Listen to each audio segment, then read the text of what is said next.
सुबह मंदिर में घंटियां बजती हैं और रात में वहीं से एक धुआं उठता है, राख बनकर। कई लोग आते हैं, सिर झुकाते हैं, पर कुछ पागल लोग होते हैं जो उस राख को उठा लेते हैं और फिर उनके साथ कुछ ऐसा होता है जो या तो किस्मत बना देता है या पूरा खेल बिगाड़ देता है। हाँ भाई, ये कहानी भोलेनाथ के दर्शन की नहीं है, ये कहानी है उनकी दी हुई उस राख की, जो केदारनाथ मंदिर के पीछे एक चट्टान के नीचे बरसों से जलती आ रही है। कोई उसे जलाता है और अगले ही हफ्ते उसकी जिंदगी बदल जाती है। कोई उसे बिना समझे छू लेता है और फिर रातों को चीख चीख कर उठता है। लोग कहते हैं ये कोई आम राख नहीं, ये महादेव की परछाई है। और अगर तूने इस राख से एक खास वक्त पर एक खास तरीका अपनाकर अग्नि जला दी तो समझ भगवान खुद तेरी किस्मत में दखल देने लगते हैं। अब ये राख कहां है, इसे जलाना कैसे है, और अगर गलती हो गई तो आज ये सब सुन, लेकिन जरा संभल के, क्योंकि ये बात अब तक सिर्फ उन्हीं को पता थी जिन्हें शिव खुद चुनते थे। देख, केदारनाथ मंदिर के पीछे की तरफ एक चट्टानी हिस्सा है जिसे आम लोग ध्यान से नहीं देखते। वहां एक पत्थर है, काले रंग का, थोड़ा छपटा, और उसके ऊपर अक्सर धूप, अगरबत्ती और मिट्टी का निशान मिलता है।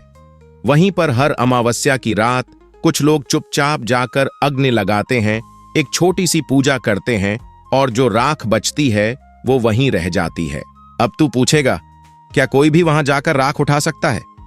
तो सुन भाई, नहीं, ये चीज उन्हीं के लिए है जिन्हें सच में जरूरत हो और मन में श्रद्धा हो, वरना ये राख आग भी बन सकती है और राख भी कर सकती है। पहली बात, ये क्रिया सिर्फ अमावस्या की रात या महाशिवरात्रि की रात करनी चाहिए। दूसरी बात, खाली पेट और स्नान करके ही करना है। तीसरी बात, मन शांत हो, नशा बिल्कुल नहीं, और नीयत साफ होनी चाहिए। अब करना क्या है?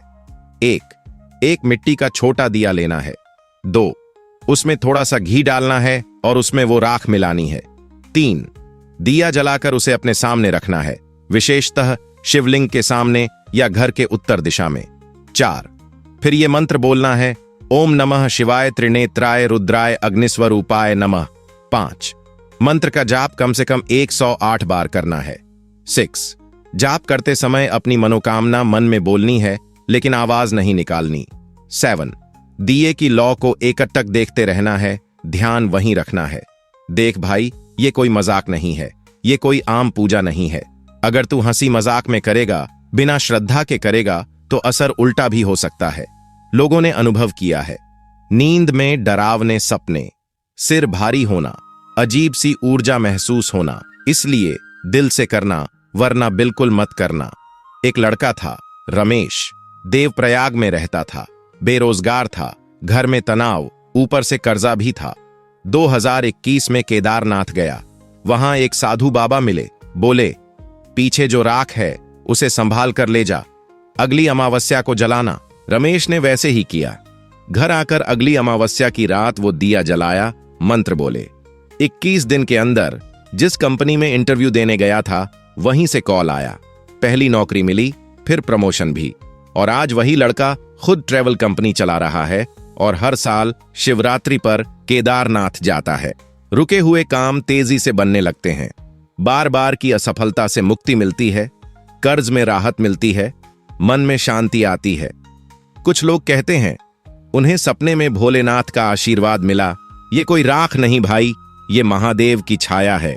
जो इस छाया से जुड़ गया, समझो किस्मत अब उसके लिए भोलेनाथ खुद लिख रहे हैं।